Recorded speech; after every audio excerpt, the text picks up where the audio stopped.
अस्सलाम वालेकुम दोस्तों, कैसे हैं आप सब। मैं ज़ुबीना फ़याज़ एक बार फिर आपके साथ मैं शुरू कर रही हूँ दास्तान इश्क पार्ट 6। हाय अल्लाह, इतना तेज़ बुखार। सुल्ताना ने माथे पर हाथ लगाकर देखा। अचानक से कैसे बीमार हो गया है मेरा बच्चा। दिन रात बस दफ्तर, अपने ऊपर भी कोई तवज्जो दिया करो। हमीद बुलंद आवाज़ में सुल्ताना ने पुकारा। अगले ही लम्हे हमीद झपाट से आ गया। जी बड़ी बीबी जी, एक प्याले में ठंडा पानी लाओ और साफ कपड़ा भी। जाओ ज़रा जल्दी जाओ, और ड्राइवर को बोलो गाड़ी निकाले। साहब को तेज़ बुखार है, डॉक्टर के पास ले जाना है। जी बीबी जी, बस अभी गया और अभी आया। हाँ हाँ जल्दी। सुल्ताना ने हाथ के इशारे के साथ भी उसे जाने का कहा। इतना तेज़ बुखार और तुम दफ्तर चले गए, मुझे बताया तो होता। मजाल है जो अपना ख्याल रखो, खाते पीते तो हो नहीं। घर में तो आधी रात को दाखिल होते हो और सवेरे सवेरे निकल जाते हो। न जाने किसकी नज़र लग गई मेरे बच्चे को। इतनी रात को कहाँ लेकर जाएंगे। ड्राइवर, ऐसा करो, डॉक्टर नदीम को बुला लो। उनसे बोलना बीबी जी गाड़ी में बैठी है। सुल्ताना घबराए हुए लहजे में ड्राइवर से मुखातिब थी। जी बीबी जी, मैं बस अभी जाता हूँ। ड्राइवर ने नहायत मुअद्दबाना अंदाज में जवाब दिया। रात के 12 साढ़े 12 का वक्त था। ये कौन आ गया है। हाजरा ने कमरे की लाइट ऑन की, दाएं जानिब लेटे डॉक्टर नदीम को हिलाया। उठिए ना, बाहर गेट पर कोई है, कब से बेल बज रही है। चौकीदार लगता है गहरी नींद में सो गया है, आप ही देख लें। बमुश्किल डॉक्टर नदीम ने अपनी आंखें खोली, साइड टेबल पर से अपना चश्मा उठाकर पहना। इस वक्त कौन आ गया। अगले ही लम्हे चौकीदार ने दरवाजे पर दस्तक दी। साहब जी, बाहर सुल्ताना बीबी जी आई है, सामने वाले घर से, अल्लाह खैर करे। हाजरा ने घबराए हुए लहजे में बोला। जल्दी उठे, पता नहीं क्या मसला हो गया। इतनी रात को वो हमारी तरफ आई है। अक्सर औकात उनका बेटा भी लेट ही आता है। अल्लाह सब खैर ही करे, जल्दी चलिए आप। एक बार फिर हाजरा परेशानी के आलम में उनसे बोली। उसको तो बहुत तेज़ बुखार है। चौकीदार साहब को अंदर लेकर आओ। आइए सुल्ताना बहन, आप भी अंदर चलिए। परेशानी की कोई बात नहीं, मैं अभी दवाई देता हूँ, बेहतर महसूस करेगा, डॉक्टर नदीम ने तसल्ली देते हुए सुल्ताना से कहा। सर्दी की वजह से बुखार हो गया है, डॉक्टर नदीम ने बुखार चेक करते हुए कहा। घर में हलचल सुनी तो सहर भी अपने कमरे से बाहर आ गई। चौकीदार उसे सीढ़ियों के पास ही मिल गया। बीबी जी, आप क्यों जाग गई। इतना बड़ा मसला नहीं है। मसला। काफ़ी हैरानी से सहर ने चौकीदार से पूछा। सामने वाले वकील साहब है ना, उनकी तबीयत बहुत ख़राब थी, तेज़ बुखार था। इस वक्त उनकी वालिदा अकेली बेचारी कहाँ लेकर जाती, इसे डॉक्टर साहब के पास ले आई। बीमार बुखार, वो दिल में ही सोच रही थी। बाजी, अभी तो वो ठीक है, गेस्ट रूम में ही बैठे हुए हैं सब लोग। चौकीदार अपनी बात मुकम्मल करके चला गया। सहर नादिम नज़रों से कमरे में दाखिल हुई। हाजरा ने लाड़ से उसे अपने पास बिठा लिया। मेरा बच्चा, क्यों जाग गई तुम। नहीं, बस मुझे नींद नहीं आ रही थी, शोर सुना तो नीचे आ गई। चौकीदार ने बताया। आफ्ताब की तबीयत ठीक नहीं है। अब आप कैसे हैं। आफ्ताब से नज़रें मिलाए बिना ही उससे पूछा। जी बेहतर हूँ, लेटे हुए आफ्ताब ने जवाब दिया। दोनों एक दूसरे से नज़रें नहीं मिला पा रहे थे। दिल ही दिल में सहर खुद को आफ्ताब की बीमारी का कसूरवार ठहरा रही थी। ये सब मेरी वजह से हुआ है, मुझे इस कदर बदतमीज़ी से बात नहीं करनी चाहिए थी। न जाने मेरे तल्ख अल्फाज ने किस कदर इन्हें तकलीफ़ दी। मैं अपनी परेशानी में कुछ ज़्यादा ही बोल कर आ गई। सहर की नज़रें शर्मिंदगी से झुकी हुई थी। अब अगले दिन। अब तुम्हें शादी कर लेनी चाहिए, कब तक यूँ अकेले ज़िंदगी गुजरेगी। मैं आज हूँ, कल कहीं मर गई तो अकेले पड़े रहना। बस मैं कह रही हूँ, तुम्हारे लिए लड़की ढूंढनी शुरू कर दी है मैंने, और काफ़ी अच्छे घरों से रिश्ते भी आए हैं। मुझे तो जो मुनासिब लगा मैं हाँ कर दूँगी। तुम तो अपने मुँह से कुछ बताओगे नहीं। अब तो आस पड़ोस वाले भी पूछते हैं बेटे की शादी कर दे, आपका एक अकेलापन भी दूर हो जाएगा। लेकिन क्या बताओ, बेटा है कि मानता ही नहीं। चुप साधे आफ्ताब ब्रेड पर मक्खन लगा रहा था। मेरी बात का जवाब तो दो आफ्ताब, यूँ चुप मत बैठा करो। गुस्सा होकर सुल्ताना उससे मुखातिब थी। नहीं अम्मी, ऐसी कोई बात नहीं है, आप बिला वजह ही परेशान हो रही हैं। भाई साफ बात करो, अगर किसी को पसंद भी करते हो तो भी मुझे बता दो, मैं रिश्ता लेकर वहीं चली जाऊंगी। पसंद, आहिस्तगी से वो बड़बड़ाया। आप वाकई ही मेरा रिश्ता लेकर जाएंगी। काफ़ी हैरानी से वो अपनी माँ से पूछ रहा था। हाँ, इसमें हर्ज क्या है, तुम जहाँ खुश मैं भी वहीं खुश, मुझे बस खुद तुम्हारी खुशी चाहिए। तो आप डॉक्टर नदीम के घर मेरा रिश्ता लेकर जाएंगी। मुझे उनकी भतीजी पसंद है, चाय का कप हाथ में लिए हुए बोला। सुल्ताना बेगम एकदम से चौंक गई। तुम पागल तो नहीं हो गए हो, उनके यहाँ शादी। जानते भी हो वो लड़की कौन है और उसके साथ क्या कुछ हो चुका है? नहीं, ऐसा हरगिज़ नहीं हो सकता। तुम अपना मशवरा अपने पास ही रखो। और तुम्हारे में क्या कमी है जो उस लड़की से शादी करोगे? दिमाग ख़राब हो चुका है तुम्हारा? माथे पर हाथ रखे सुल्ताना परेशानी के अंदाज में बोली। अम्मी, उसमें क्या कमी है और क्या बुराई है? उसके लहजे में बेबसी थी। बात कमी और बुराई की नहीं है, बस जो बात मुनासिब नहीं वो ना ही की जाए।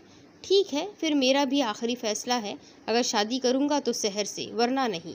डाइनिंग टेबल की कुर्सी को ज़ोर से हटाकर वो चला गया। सुल्ताना कितनी ही देर वहाँ बुत बनी सोचती रही। तरह तरह के ख्याल उसके जहन में आ रहे थे। बेवा लड़की से शादी करेगा?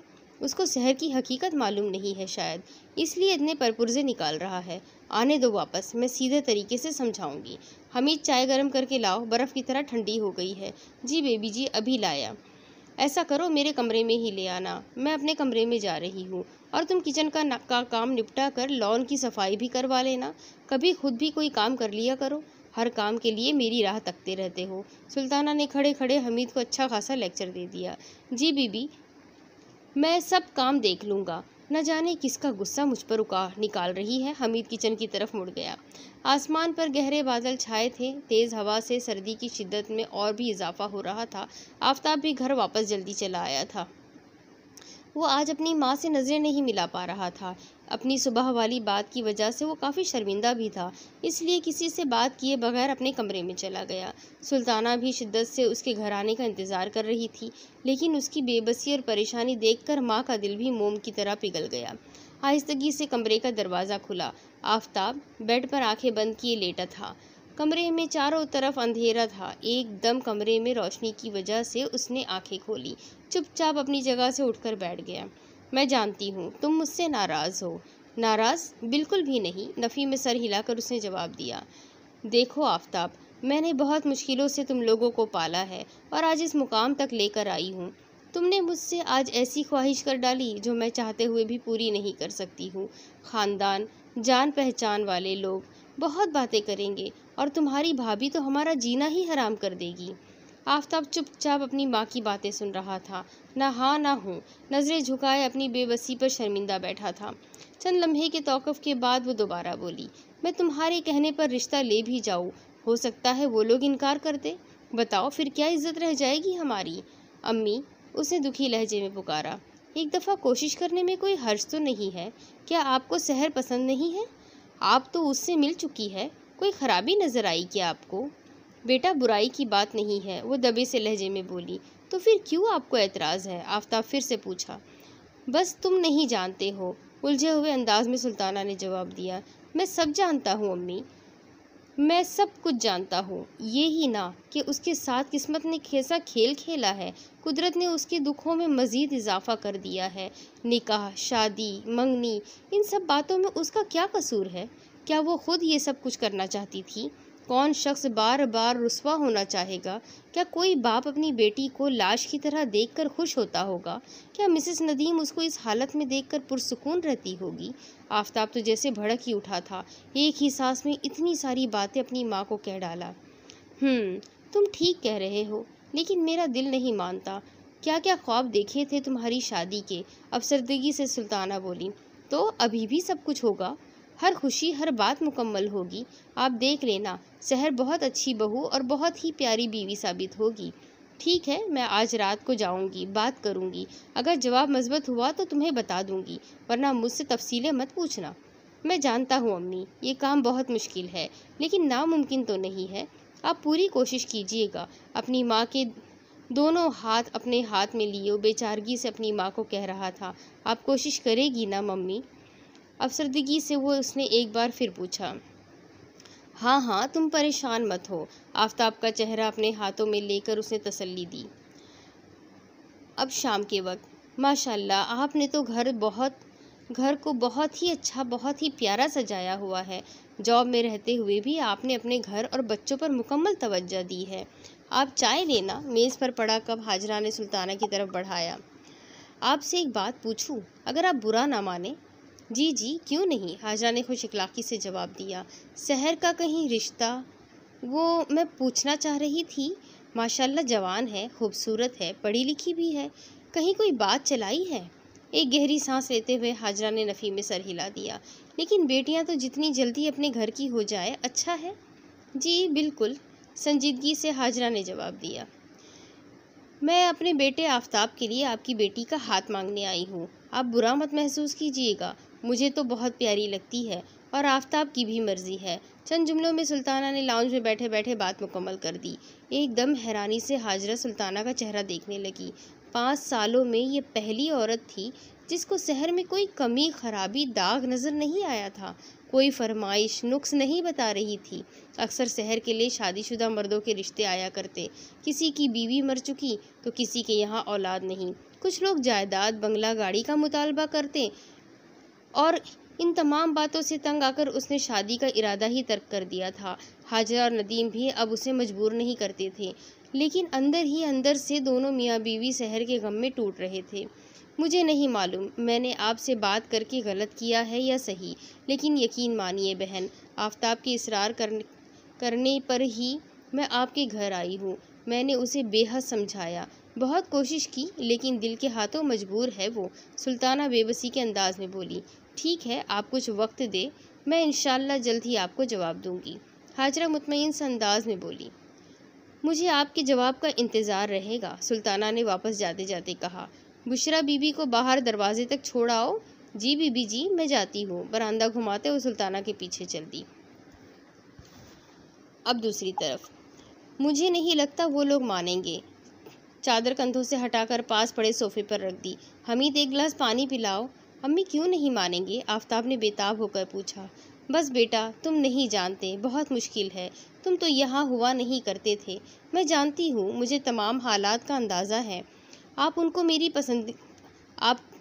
पसंद से आगाह करती, उन्हें बताती कि मेरी खुशी और रजामंदी शामिल है।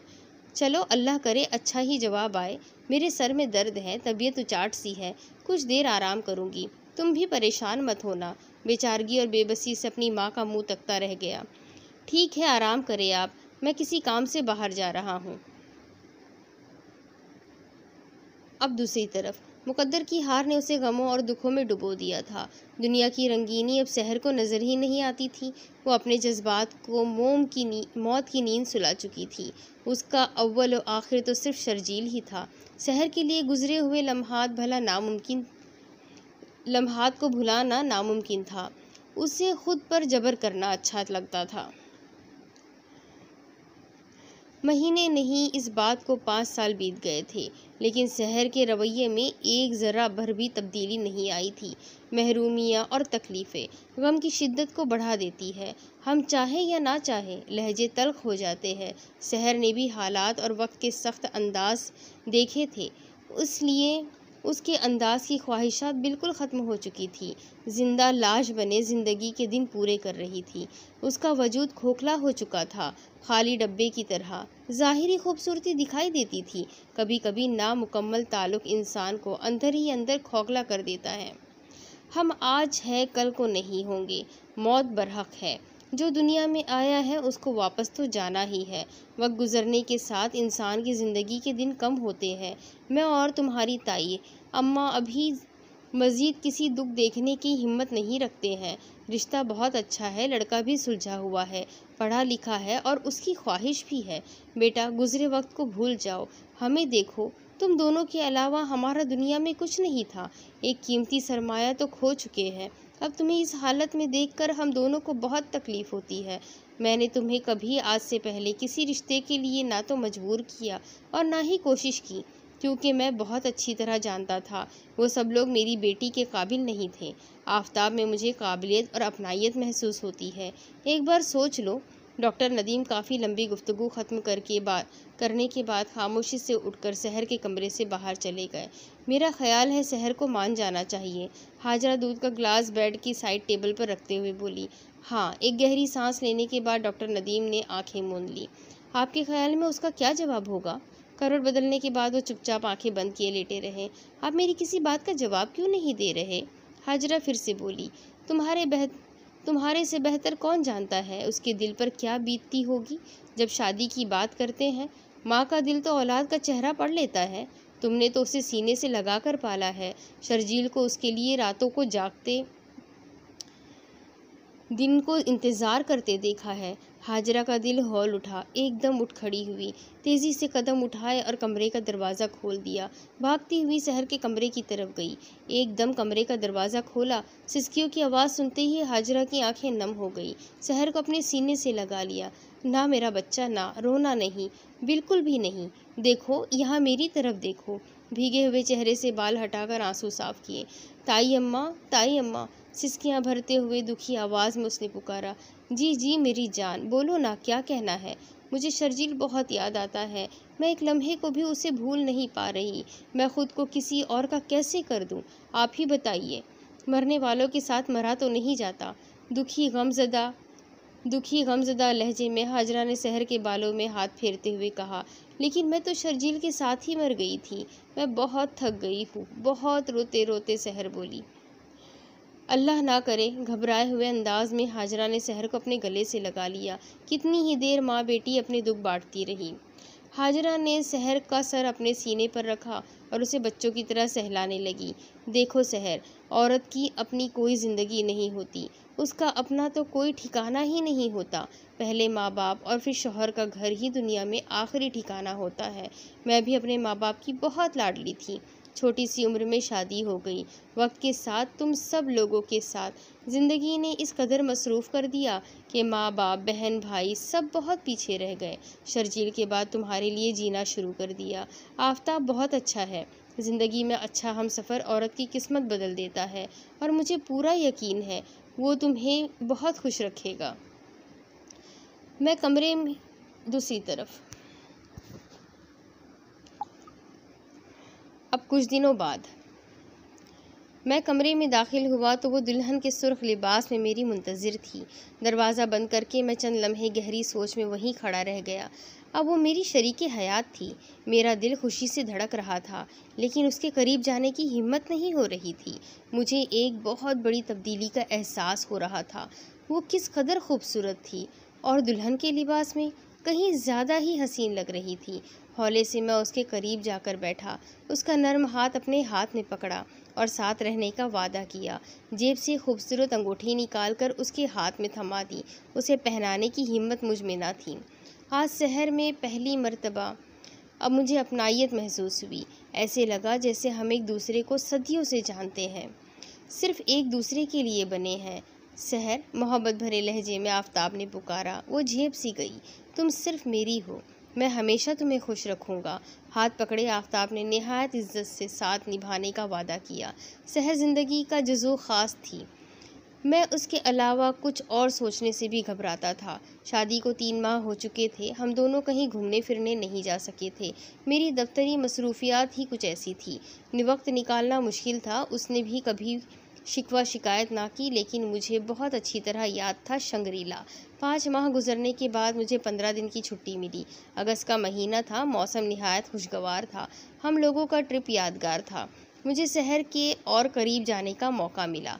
हम दोनों में अभी भी काफ़ी झिझक बाकी थी। मैंने वहाँ पर शहर में लड़कियों की तरह अटखेलियाँ देखी। नए नए कपड़े जूते पहनकर रोज़ मुझसे एक नई जगह की फरमाइश करती। खूबसूरत मंजर के आगे तस्वीर कशी के लिए बेजा जिद करती। थोड़ी थोड़ी देर के बाद थक जाती, गिरती संभलती, मेरा हाथ थामे यहाँ से वहाँ जाती। तितलियों के पीछे मैंने उसे पहली बार भागते हुए देखा। हर लम्हे आफताब ने यही दुआ मांगी, उसकी खुशियों को कभी किसी की नज़र ना लगे। जो काम शर्जील मुकम्मल नहीं कर पाया, मैं उस जिम्मेदारी को सच्चे दिल से निभाऊं। आफताब मेरा तो यहाँ से जाने का दिल ही नहीं चाह रहा। ऐसा मुझे यहाँ पर बहुत सुकून लग रहा है। मुझे पुरसुकून जगह बहुत पसंद है। बस फिर हम नहीं जा रहे। अम्मा को भी यहीं बुला लेते हैं, क्या ख्याल है? आफताब शौक़ी के अंदाज में मुखातिब था, लेकिन यहाँ से वापस आने के बाद वो मेरे साथ काफ़ी घुल मिल गई थी। मुझे पहली बार यूँ महसूस हुआ कि हम लोग आज एक नए रिश्ते में बन गए हैं। वापस आने के बाद शहर में काफ़ी बदलाव आने लगा। मेरी हर ज़रूरत का ख्याल रखने लगी। अम्मी हम दोनों को साथ देखकर बहुत खुश होती और कई बार शहर की नज़र उतारती। बैरिस्टरी का इम्तिहान पास करने आफताब को मुल्क से बाहर जाना पड़ा। शहर को साथ लेकर जाने का ख्वाहिशमंद तो था, लेकिन सुल्ताना की तबीयत ख़राब रहने लगी। इस वजह से अकेला ही चला गया।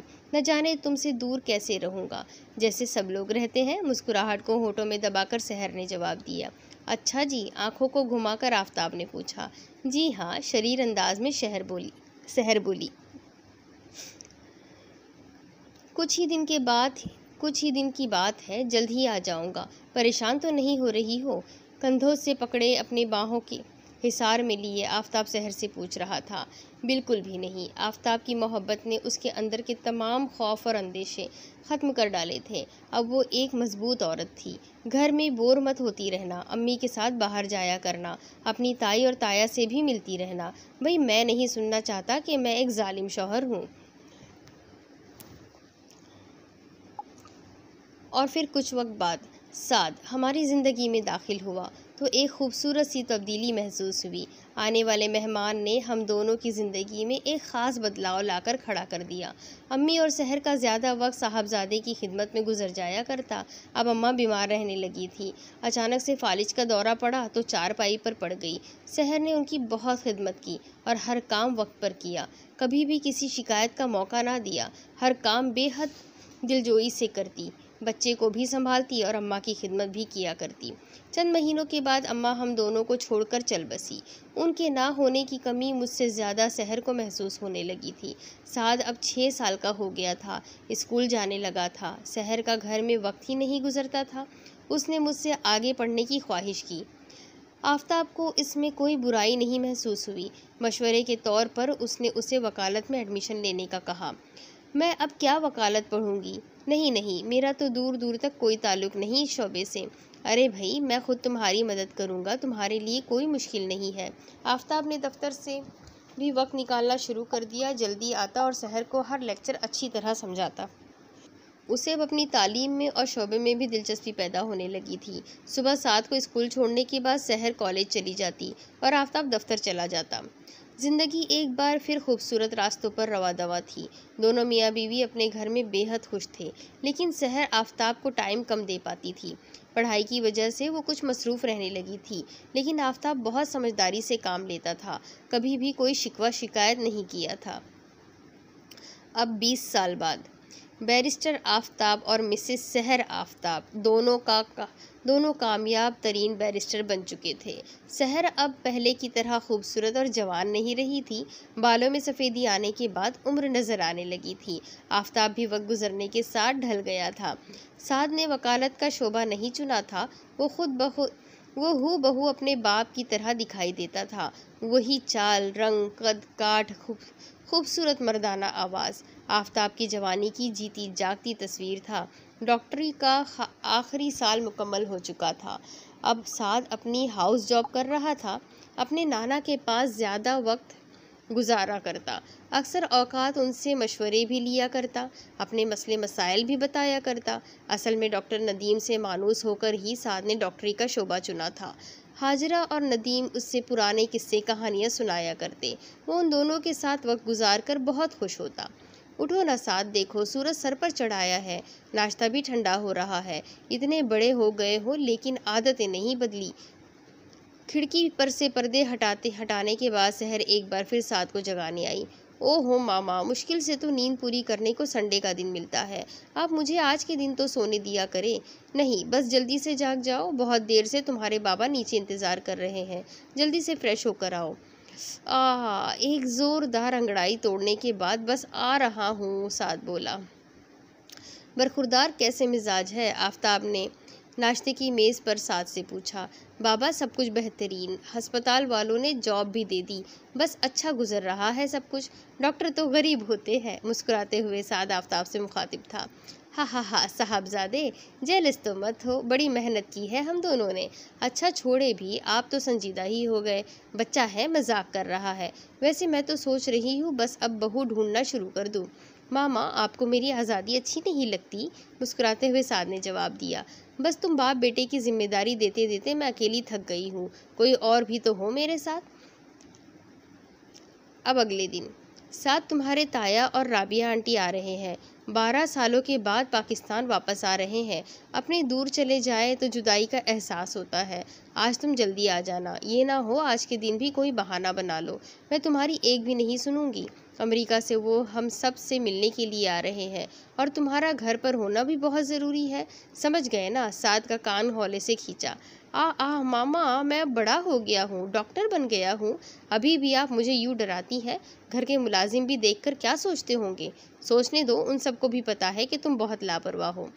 अब मैं वो पहले वाला साद नहीं रहा, काफ़ी ठाठ के साथ बोल रहा था। बस बस अपने नाज अंदाज अपने पास ही रखो, हर वक्त घर पर और वक्त पर घर पर आ जाना। जो हुक्म आपका, झुकने के से अंदाज में उसने जवाब दिया। अब मैं जाऊँ? हाँ ठीक है, पागल ना हो, सहर मुस्कुराकर बोली। सहर, तुम तो बिल्कुल ही उम्र रसीदा खातून लगने लगी हो, मुझसे तो उम्र में कई हिस्से छोटी हो। बालों में सफ़ेदी भी आ गई। राबिया की आदतें आज भी नहीं बदली थी। नौशीन नासिर और राबिया की इकलौती बेटी थी, 2 भाइयों से छोटी थी। आकिब और साकिब दोनों की शादी हो चुकी थी, अमेरिका में ही सेट थे। नौशीन MBA की स्टूडेंट थी, लेकिन अपनी माँ से बेहद मुख्तलिफ। उसको देखकर तो लगता ही नहीं था कि वो राबिया की बेटी है। राबिया के तो वो ही रंग ढंग, मॉडर्न और बिला वजह तंज करने की आदत इतने सालों बाद भी बरकरार थी। शाम होने को है, लेकिन सहर तुम्हारा बेटा नज़र नहीं आया। लगता है उसको हमारे आने की खुशी नहीं हुई, या फिर हमारे आने की वजह से घर पे नहीं आया। ऐसी कोई बात नहीं है भाभी, बस किसी काम में लग गया होगा। अस्पताल से निकलने में भी अक्सर देर हो जाती है। नई नई जॉब है, इस वजह से लेट हो जाता है।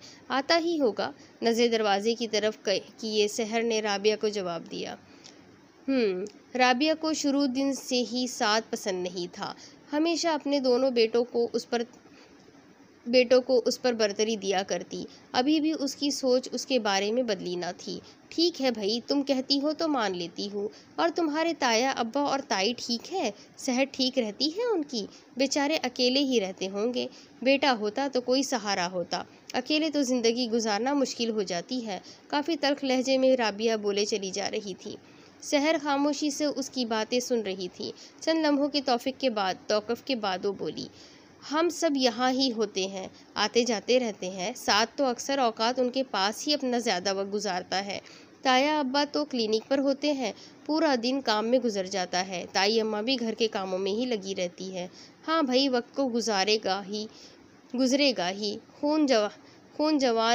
खून जवान का ही है, नाम बस आफताब का लगा हुआ है।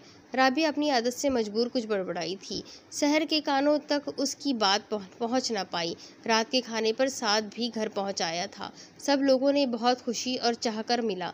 अपने कजिन्स के बारे में पूछा। नासिर को साद शुरू से ही बहुत प्यारा था और उसके डॉक्टर बनने के बाद और ज़्यादा हर दिल अजीज़ हो गया था। नासिर की ज़ाती तौर पर ख्वाहिश थी कि नौशी का रिश्ता साद के साथ कर दिया जाए। घर का लड़का है, नेक, शरीफ और समझदार है, लेकिन अभी वो किसी से इस बात का जिक्र नहीं करना चाहता था। ये लड़की साद ने 12 साल पहले देखी थी। वो सिर्फ इतना जानता था कि वो उसके तायाजाद कज़िन है, जिसकी माँ उसको हमेशा ही सास से दूर रहने की तलकीन किया करती। अगर वो चोरी छुपे हमारे घर आ जाती तो राबिया आंटी मार मार कर वापस ले जाया करती। वो सिसकियाँ भरती वापस चली जाती, जाते जाते भी पीछे मुड़कर देखा करती। अब खुदा जाने वो कैसी होगी। साद के दिल में एक तस्वीर सी बनी, सवाल आने लगे, लेकिन अगले ही लम्हे उसने खुद को मलामत किया। जैसी भी होगी, मुझे उससे क्या, लगे जैसी लगती हो सकता है आंटी राबिया आज भी मुझे उससे बात मत करने दे। सहर सीढ़ियाँ चढ़ती हुई आई तो सामने साद को खड़े देखा। अरे यहाँ क्यों खड़े हो, आओ मेरे साथ, नौशी से मिलवाऊँ। वो भी आई है? काफ़ी हैरानी से साद ने पूछा। हाँ भाई, वो क्यों ना आती, उसका अपना घर है, आ सकती है, सहर काफ़ी पुरजोश अंदाज में बोली। नहीं, मैं तो बस यूं ही पूछ रहा था। आओ ना, मैं तुम्हारी मुलाकात करवाऊँ। दोनों काफ़ी अरसे बाद मिल रहे हो, अब तो शक्लें भी नहीं लगेगी। अम्मी, अब ऐसी भी बात नहीं है, देखा हुआ है मैंने उसे, वैसी ही होगी। आय हाय, इतने उकताए हुए लहजे में क्यों बोल रहे हो?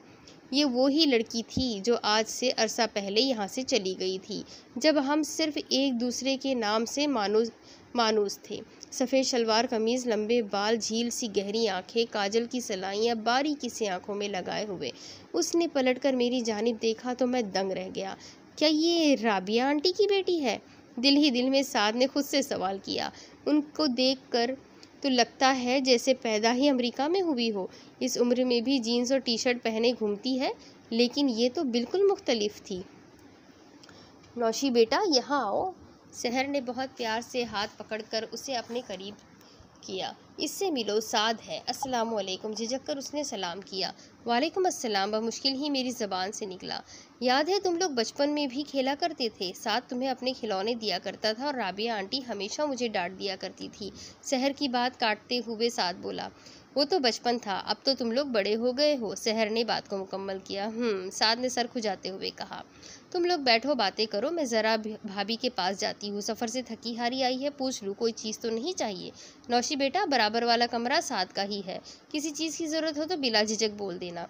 दरवाजे की जानिब हाथ बढ़ाते हुए सहर ने बहुत प्यार से नौशी को सारी बातें कही। साद, तुम नौशी को इस्लामाबाद दिखाओ।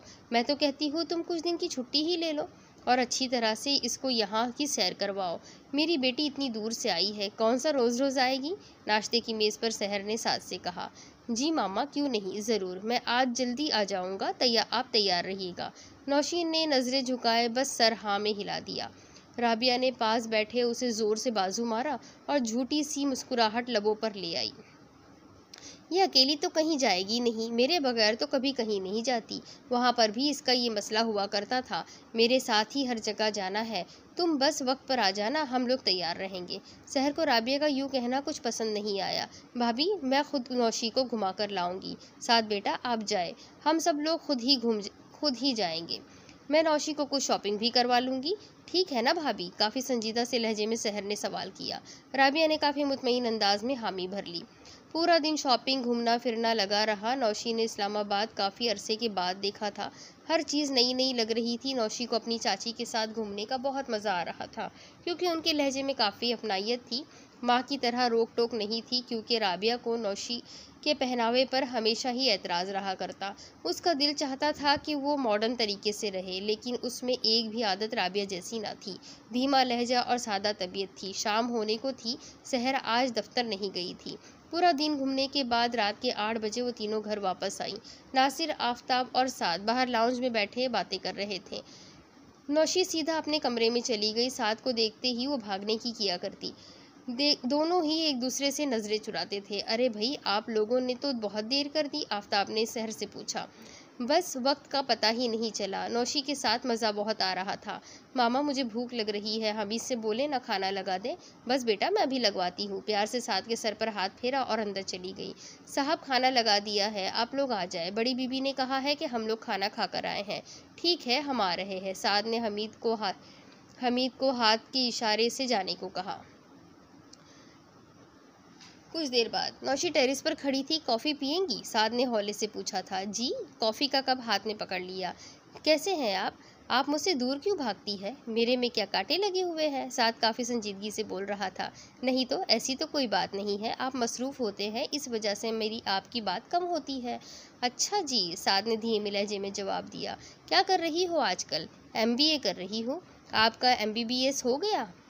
नौशी ने सहमे से अंदाज में पूछा। हाँ, अब तो जॉब कर रहा हूँ। अच्छी बात है, आपने अच्छा प्रोफेशन मुंतखब किया। नासिर इन दोनों को बातें करता देख कर गया तो उसके दिल में रिश्ते की ख्वाहिश जाग उठी। आफताब नीचे अपने कमरे में बैठा था। नासिर ने दरवाजे पर दस्तक दी। आफताब ने अंदर आने को कहा। भाई, आप इस वक्त खैरियत तो है ना? काफ़ी घबरा कर पूछ रहा था। हाँ हाँ, सब ठीक है, मैं कुछ बात करने आया हूँ, चलिए बाहर चलकर बात करते हैं। नहीं, जो भी बात होगी सहर के सामने होगी।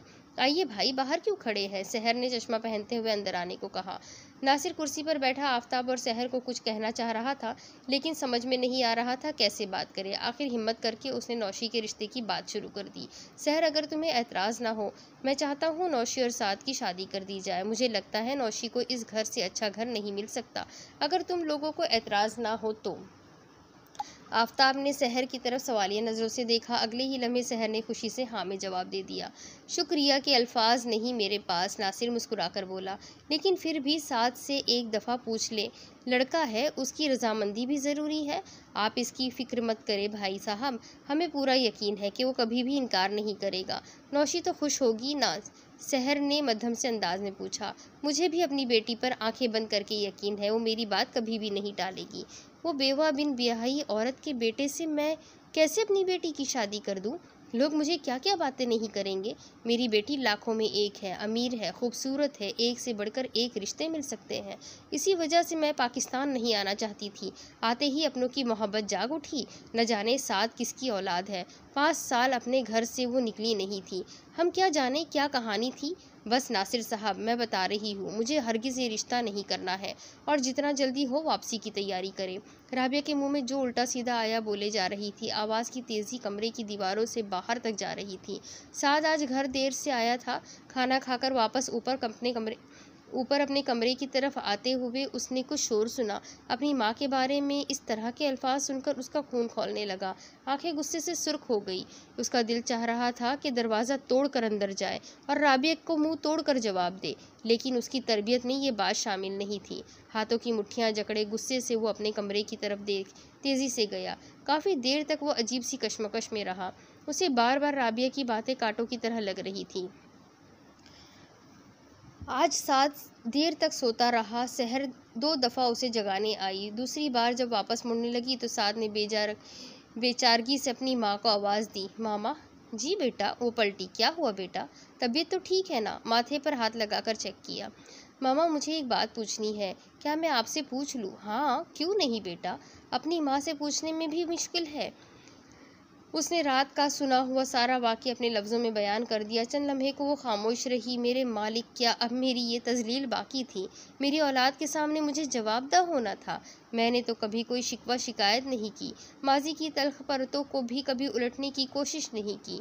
सहर को शदीद गुस्सा आया, लेकिन उसने सब्र से काम लिया और साद के बालों में हाथ फेरा। उठो तुम, हाथ मुँह धो लो, नाश्ता करो, ऐसे किसी के कहने से परेशान मत हुआ करो। तुम्हारे तमाम सवालों के जवाब नाना और नानी देंगे। नाश्ता करने के बाद उनके पास चले जाना। माथे पर बोसा दिया और वहाँ से चली गई। सहर अपने कमरे में आंखें मूंदे लेट गई। माजी की हर याद उसके जहन में घूमने लगी। ये तो हकीकत है, इंसान का माजी कभी भी नहीं छुप सकता।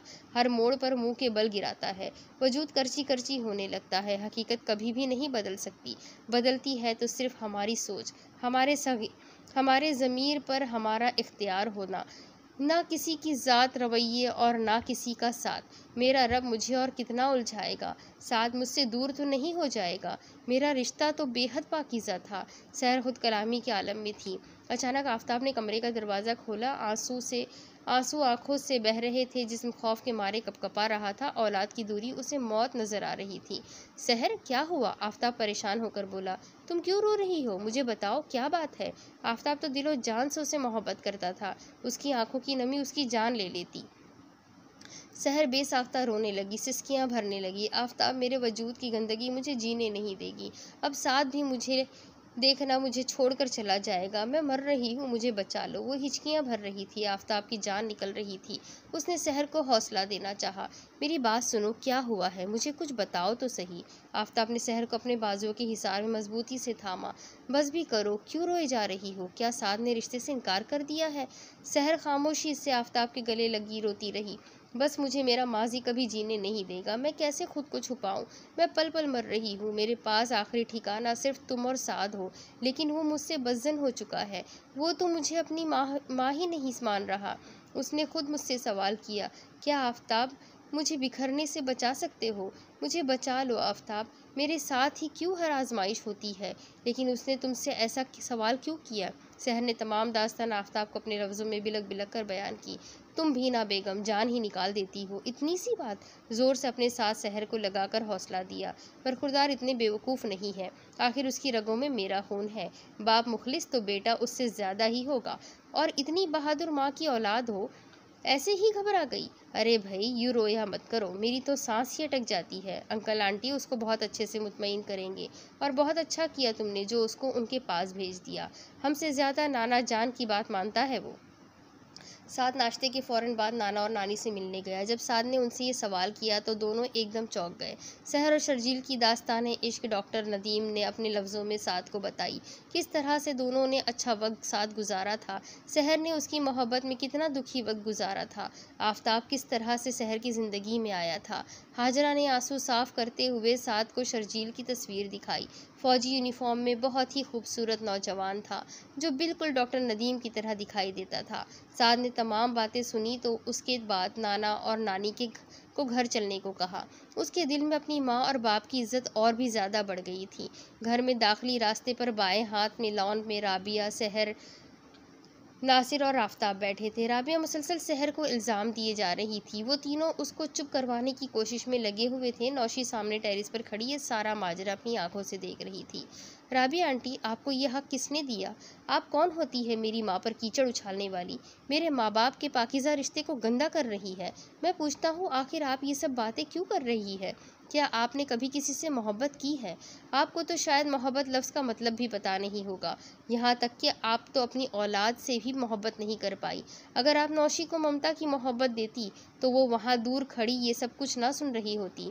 मैं जानता हूँ मोहब्बत क्या है। ये दो लोग जिनको आप मेरे माँ बाप नहीं कहती है, उन्होंने मुझे मोहब्बत और ज़िंदगी से आशना करवाया है। साद की आवाज़ हर लम्हा बुलंद हो रही थी। सहर ने उसे चुप करवाना चाहा। आफताब ने उसका हाथ ज़ोर से पकड़ा और रोक लिया, जैसे वो कह रहा हो कि हमारा बेटा बिल्कुल ठीक कह रहा है, तुम आज भी पारसा हो। आफताब की आंखों में सहर के लिए मोहब्बत झलक रही थी। आफताब के चेहरे के तासुरात बता रहे थे वो आज भी सहर को दिल की गहराइयों से चाहता है। यही सच्चाई वो अपने इकलौती औलाद के मुंह से सुनकर और भी ज़्यादा खुशी महसूस कर रहा था।